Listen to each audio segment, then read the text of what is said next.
नमस्कार दोस्तों, आपका स्वागत है हमारे YouTube channel today news update पर। दोस्तों, अगर आप चैनल पर नए हैं तो प्लीज़ चैनल को सब्सक्राइब कर दें, शेयर करें और लाइक करें। दोस्तों, सुप्रीम कोर्ट से बड़ी खबर।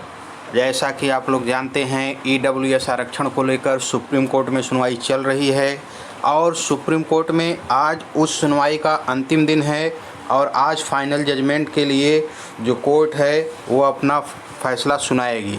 जो सुनवाई है लगभग पूरी हो चुकी है और आज जो बची हुई सुनवाई है वह पूरी हो जाएगी। जो विपक्षी हैं और पक्ष वाले जो हैं, जिनका बचा हुआ आर्गूमेंट है, आज पूरा होगा और उसके बाद रिजॉइंडर लगाएंगे उसके पक्ष में और उसके बाद सुप्रीम कोर्ट अपना फ़ैसला सुना देगा।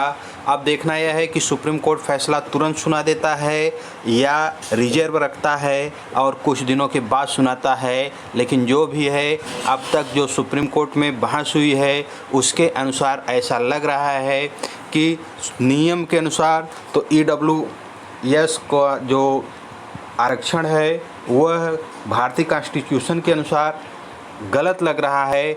अब तक की हुई बहस से यह विदित हो रहा है, लेकिन सुप्रीम कोर्ट की भी मंशा है, सरकार की मंशा के अनुसार कि EWS का आरक्षण जारी रखा जाए। लेकिन अब होगा क्या, यह तो सुप्रीम कोर्ट के अंतिम फैसले में ही क्लियर होगा। लेकिन आज हम आपको उसके कुछ पक्ष और विपक्ष पर थोड़ी सी चर्चा करेंगे।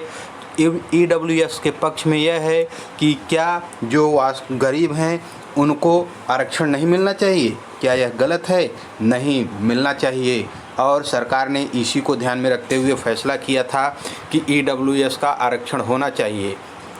लेकिन EWS के आरक्षण में क्या क्या कमियां हैं, इसको विपक्षियों ने खूब अच्छी तरह से समझाया। उसमें क्या है, कमियां क्या है।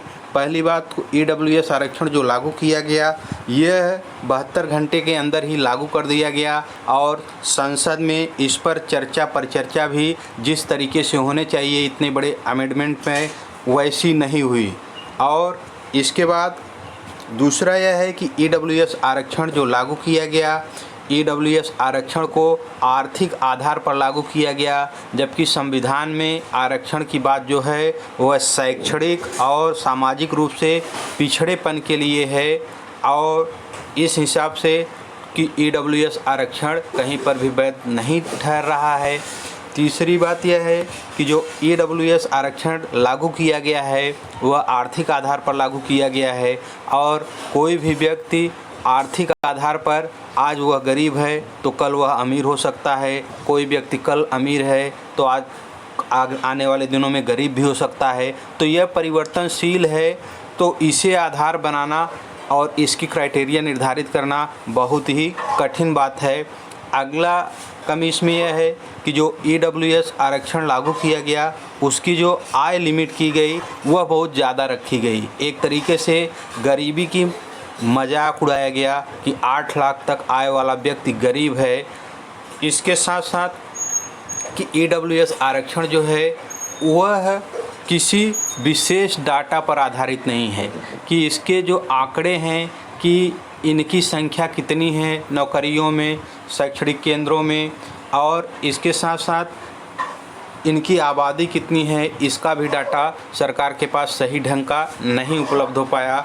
और गरीबी के जो आंकड़े प्रस्तुत किए गए कि EWS में SC ST और OBC को नहीं शामिल किया गया, जबकि जो गरीबी का आंकड़ा है, सवर्ण गरीबों की संख्या लगभग 18%, OBC गरीबों की संख्या लगभग 33% और SC और ST में गरीबों की संख्या लगभग 38% है। इस हिसाब से तो आधे जो लोग हैं यानी OBC और SC ST के लोग वे EWS में आ ही नहीं पाए, यानी आधे केवल 18% गरीब आए, वो भी सवर्ण के। बाकी जो गरीब रहे वह इससे अछूते रह गए।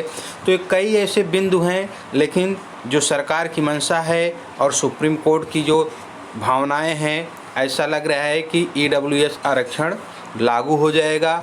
अब देखना है कोर्ट क्या फैसला देगा। और एक समस्या और है कि जो 50% का बाउंडेशन आरक्षण के लिए है इंदिरा साहनी केस का, वह भी अल्ट्रा वायलेट हो रहा है। तो इन सब स्थितियों में देखिए क्या होता है, जैसा भी होगा आज शाम तक क्लियर हो जाएगा।